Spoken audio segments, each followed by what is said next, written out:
গ্রাহকের সাথে দুর্ব্যবহারের অভিযোগ, সেই সাথে এইচপি পেট্রোলিয়ামের বিরুদ্ধে প্রতারণার অভিযোগ উঠল। দিন দুপুরে প্রকাশ্যে গ্রাহকের টাকা নিয়ে টাকা না নেওয়ার মিথ্যা অভিযোগ তুলে লেজে গোপরে এইচপি পেট্রোলিয়াম।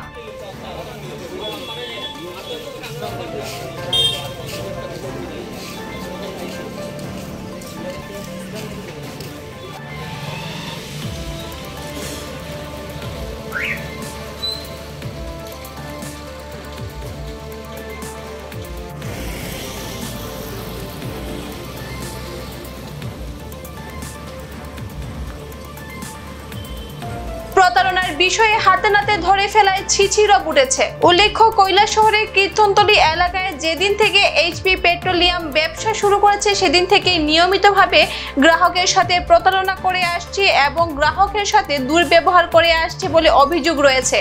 কখনো বা গ্রাহকের টাকার বিনিময়ে পেট্রোল কিংবা ডিজেল নির্দিষ্ট পরিমাণ থেকে কম দেওয়া হচ্ছে, আবারও কখনো বা অন্যভাবে প্রতারণা করা হচ্ছে। এবার প্রকাশ্যে গ্রাহকের সাথে টাকা নিয়ে টাকা না নেওয়ার মিথ্যা অভিযোগ তুলে লেজে গোপরে এইচপি পেট্রোলিয়াম। কৈলাসহরের বর্ডার এলাকা থেকে মাল বোঝাই করে ট্রাক গাড়িটি মিজোরাম যাওয়ার সময় কৈলাসহরের কীর্তনতলী এলাকার এইচপি পেট্রোলিয়াম থেকে গাড়ির চালক 12,400 টাকার তেল নিয়ে 12,500 টাকা দেওয়ার পর মালিক কর্তৃপক্ষ 100 টাকা গাড়ির চালককে গুড়িয়ে দেয়। পরবর্তী সময়ে গাড়ির চালক ফের মালিক কর্তৃপক্ষকে 2,000 টাকা খুচরা নেওয়ার জন্য 2,000 টাকা দেয় এবং 2,000 টাকার খুচরো গাড়ির চালককে দিয়ে 2,000 টাকা গাড়ির চালকের কাছ থেকে খোঁজা শুরু করে। এই কথা শোনার পর গাড়ির চালক 2,000 টাকা দেওয়া হয়ে গেছে বলে জানালে মালিক কর্তৃপক্ষ 2,000 টাকা দেওয়া হয়নি বলে অস্বীকার করে। এই কথা শোনার পর গাড়ির চালক চ্যালেঞ্জ করে সিসিটিভি ফুটেজ চেক করার জন্য বলে, কিন্তু মালিক কর্তৃপক্ষ সিসিটিভি চেক করতে রাজি নন। এমনকি মালিক কর্তৃপক্ষ গাড়ির চালকের সাথে দুর্ব্যবহার শুরু করে বলেও অভিযোগ উঠে।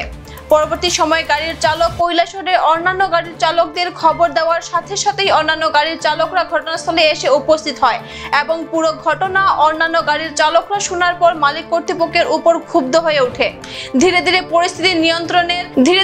পরিস্থিতি নিয়ন্ত্রণের বাইরে চলে যেতেই মালিক কর্তৃপক্ষ কৈলাসহর থানায় খবর দেয় এবং খবর পেয়ে কৈলাসহর থানার পুলিশ ঘটনাস্থলে এসে হাজির হয়। আমি প্রথম 12,400 টাকার তেল ঢুকছে আমার ট্যাঙ্কের মধ্যে, ফুল ট্যাঙ্ক, ঠিক আছে।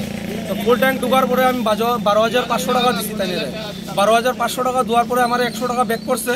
ব্যাক করার পরে আমি আরও 2,000 টাকার বাংতি দেবো আমার কইছি, মানে খুচরা আমার রাস্তার মধ্যে যাইতে অনেক সময় প্রয়োজন আমার, তো প্রয়োজনের কারণে আমি কইছি 2,000 টাকা আমার খুচরা দেও কই আমি 2,000 টাকা প্রথমত তাইনে দিয়া দিছি। দুনের পরে তাইনে আমার 2,000 টাকাটা তাইনে ব্যাগের মধ্যে রাখিয়া সারিয়া এরপরে আমার 2,000 টাকা খুচরা দিয়ে আবার কইতেছে আমার টাকা দেও যখন কইছে তখন আমি কইছি আমি তো টাকা দিয়া দিছি, তাইনে কইতেছে কোনো টাকা দিছি না।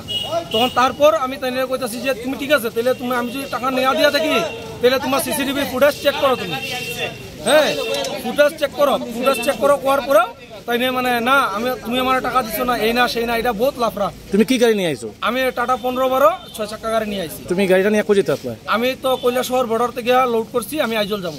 এখনকার মতো বিদায় নিচ্ছি। পরবর্তী অন্য সংবাদ পেতে আমাদের সাথে থাকুন। ধন্যবাদ।